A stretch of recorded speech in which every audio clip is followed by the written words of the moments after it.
Le développement des papillons dure environ 2 ou 3 semaines. Les femelles pondent jusqu'à plusieurs centaines d'œufs au printemps ou en été.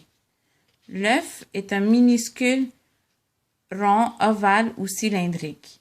La femelle attache l'œuf aux feuilles et parfois aux tiges, habituellement au-dessus ou près de la nourriture des chenilles. Le développement de l'œuf dure environ entre 3 et 8 jours.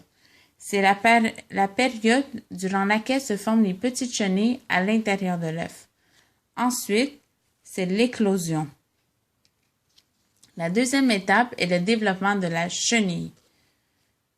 C'est durant cette phase que l'on peut observer le plus gros changement de taille, étant donné qu'on passe d'un œuf d'à peu près 1 mm à une chenille qui mesure maintenant 4 cm.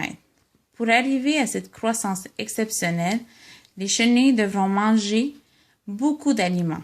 Cette croissance les oblige à effectuer plusieurs mues, parfois jusqu'à 4 et même plus, pour accomplir leur dernier rôle, qui est de trouver un endroit sûr pour leur chrystalide.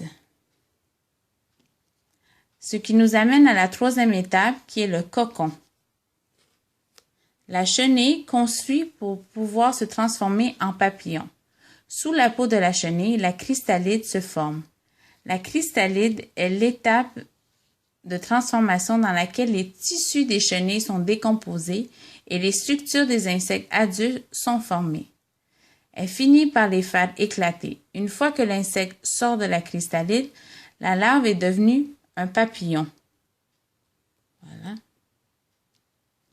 C'est alors qu'elle devient un papillon adulte. Ce qui nous amène à la quatrième et dernière étape, le papillon adulte. C'est l'étape du papillon habituellement avec beaucoup de couleurs.